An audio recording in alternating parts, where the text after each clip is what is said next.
اعوذ باللہ من الشیطان الرجیم بسم اللہ الرحمن الرحیم۔ ناظرین و سامعین السلام علیکم۔ امید ہے آپ خیریت سے ہوں گے اور ہمارے ویڈیوز سے مستفید ہو رہے ہوں گے۔ ناظرین، آج جس موضوع کا ہم نے آپ کے لیے انتخاب کیا ہے وہ جناب ابو طالب علیہ السلام کی حیات اقدس کا انتہائی مختصر احاطہ اور احوال ہے۔ جناب ابو طالب علیہ السلام کی حیات مقدسہ آپ کی خدمت میں پیش کرنے کے لیے ان گنت ویڈیوز درکار ہیں، کیونکہ آپ کی شاندار ایمانی زندگی واقعات اور پند و نصائح سے لبریز ہے۔ صرف آپ کی رسول اکرم کے لیے جانثاری پر ہی پروگرامز ریکارڈ کیے جائیں تو کئی گھنٹوں کے کئی درجن پروگرامز ریکارڈ کیے جا سکتے ہیں۔ بہرحال آج کا یہ مختصر سا ویڈیو ہم نے عبداللہ خنیزی کی شرح آفاق کتاب ابو طالب مومن قریش سے چند اقتباسات لے کر آپ کے لیے بنایا ہے۔ امید ہے آپ کو پسند آئے گا۔ تو چلیے چلتے ہیں اپنی ویڈیو کی طرف۔ ناظرین، جب جناب عبد المطلب علیہ السلام کا وقت آخر آیا تو انہوں نے اپنے تمام بیٹوں کو اکٹھا کیا۔ پھر جناب ابو طالب علیہ السلام سے خطاب کیا اور فرمایا، دیکھو اس کی حفاظت کرنا، اس نے نہ باپ کا لطف دیکھا ہے نہ ماں کی مامتا، یہ تمہارے جگر کے مانند ہے۔ میں نے اپنی تمام اولاد میں تمہارا انتخاب کیا ہے، اس لیے کہ تم اس کے باپ کے حقیقی بھائی ہو۔ یاد رکھو، اگر ممکن ہو تو اس کا اتباع کرنا اور زبان و ہاتھ اور مال سے اس کی نصرت کرنا۔ یہ عنقریب سردار بنے گا اور اسے وہ کچھ ملے گا جو ہمارے آباء و اجداد میں کسی کو نہیں ملا۔ کیا تمہیں یہ سب قبول ہے؟ جناب ابو طالب علیہ السلام نے رسول اکرم صلی اللہ علیہ وآلہ وسلم کی خاطر عرض کیا کہ کیوں نہیں، مجھے یہ سب قبول ہے اور خدا اس کا شاہد ہے۔ یوں رسول اکرم صلی اللہ علیہ وآلہ وسلم کی پرورش کا اہتمام ہو گیا۔ ذمہ داری جو جناب عبد المطلب پر تھی ختم ہو گئی، ان کا دل مطمئن ہو گیا اور ضمیر بالیدہ ہو گیا۔ پھر جناب عبد المطلب علیہ السلام نے فرمایا، ہاں اب موت آسان ہو گئی ہے۔ پھر محبت سے اپنے بچے رسول اکرم صلی اللہ علیہ وآلہ وسلم کو گلے لگایا، بوسے دیے، ایک باپ کی سی شفقت و محبت کا اظہار کیا اور فرمانے لگے، میری اولاد میں تجھ سے زیادہ باوقار، پاکیزہ اور باوجاہت کوئی نہیں ہے۔ پھر جناب عبد المطلب نے یہ شعر پڑھے، میں نے ابو طالب جیسے تجربہ کار آدمی کو وصی بنایا ہے، اس بیٹے یعنی عبداللہ کا جو مجھے عزیز و محبوب تھا اور اب جس کے واپس آنے کی کوئی امید نہیں۔ جناب ابو طالب نے حضرت عبد المطلب کے منہ سے یہ اشعار سنے تو بے اختیار اشعار کی صورت میں یہ جواب دیا، آپ مجھے لازم و واجب کام کے لیے نصیحت نہ کریں، میں نے تو بڑے بڑے علماء سے رسول اللہ کے بارے عجیب و غریب خبریں سنی ہیں، خدا کا شکر ہے کہ اس قول کی صحت ظاہر ہو گئی ہے۔ ناظرین، یہ حوالہ آپ کتاب مجالس السنیہ میں ملاحظہ فرما سکتے ہیں۔ جناب ابو طالب نے اپنے والد کا وہ وقت بھی دیکھا تھا جب ابرہہ خانہ کعبہ کو منہدم کرنے کے لیے آیا اور اس نے جناب عبد المطلب کے جانوروں پر قبضہ کر لیا۔ آپ اس سے اپنے جانوروں کا مطالبہ کرنے گئے تو اس نے نہایت درجہ توہین آمیز نظروں سے دیکھ کر کہا کہ افسوس، تمہیں اپنے اونٹوں کی فکر ہے اور اس گھر کی فکر نہیں ہے جو تمہاری نظر میں مقدس ترین مکان ہے۔ آپ نے نہایت سنجیدگی کے ساتھ اپنے ایمان محکم اور قلب مطمئن کا ثبوت دیتے ہوئے فرمایا، اونٹوں کا مالک میں ہوں، مجھے ان کی فکر ہے، اور گھر کا مالک کوئی اور ہے، وہ خود حفاظت کرے گا۔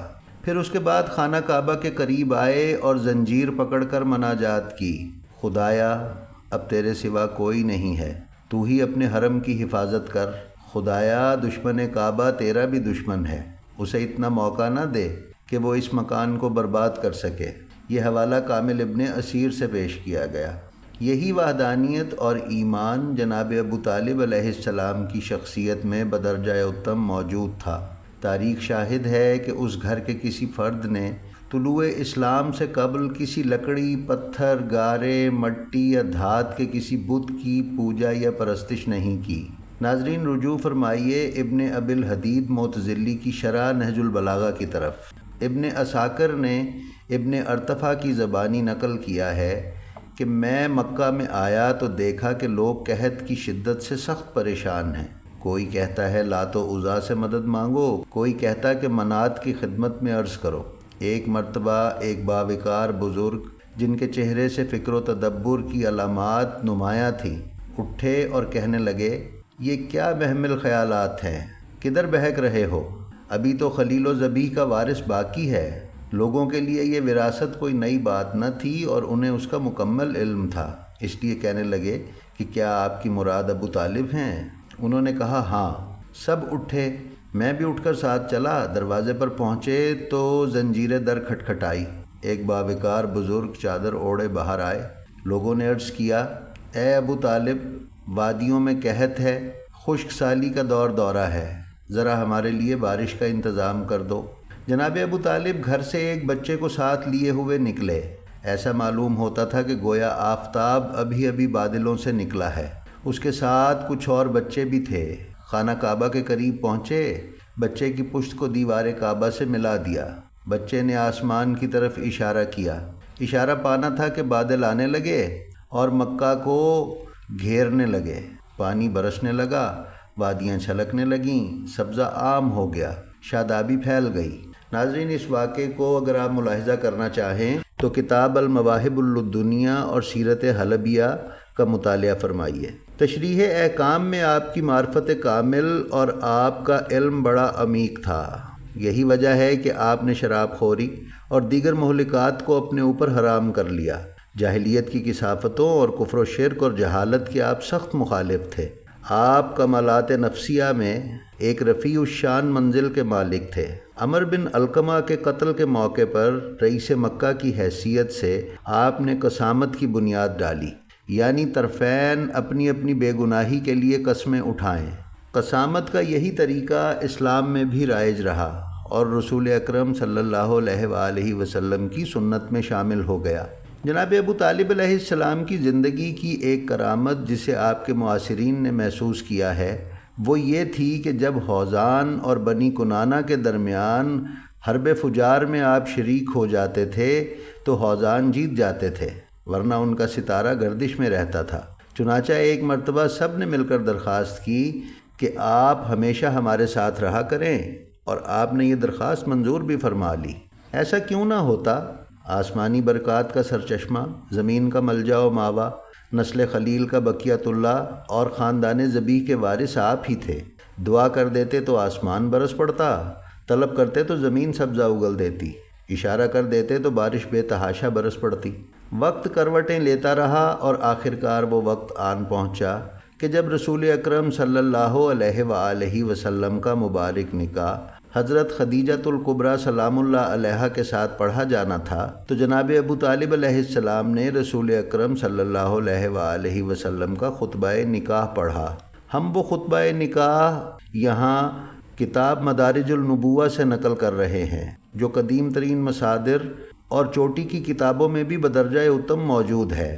زیرو کو عقل مند انسان کے لیے اتنا ہی کافی ہے کہ کسی رسول یا نبی کا نکاح کسی کافر نے نہیں پڑھایا، جبکہ یہاں پر تو تاجدار انبیاء کے نکاح کا معاملہ تھا۔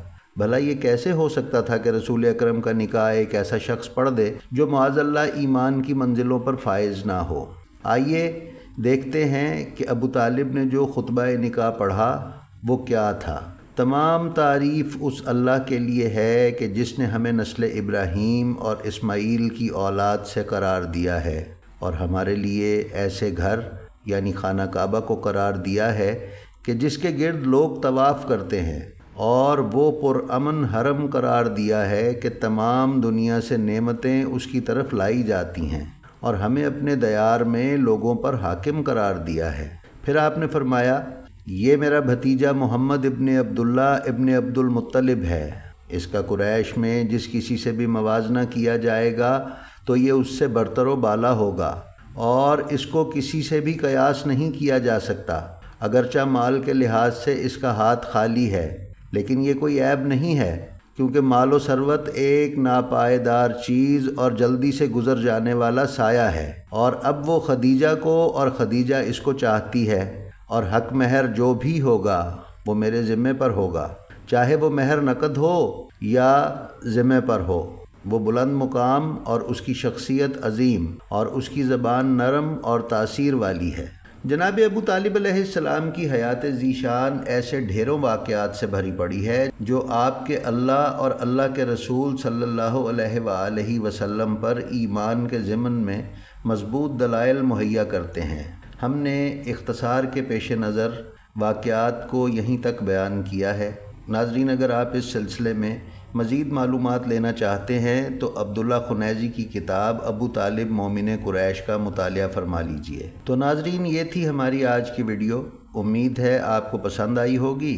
ہماری اسی طرح کی ویڈیوز کو مسلسل حاصل کرتے رہنے کے لیے ہمارے چینل بلینڈ آف ہسٹری کو سبسکرائب کر لیں اور بیل آئیکن پر کلک کر دیں، اور اگر ہماری ویڈیو پسند آئے تو ویڈیو کا لنک دیگر علمی حلقوں میں بھی شیئر کرتے رہیں۔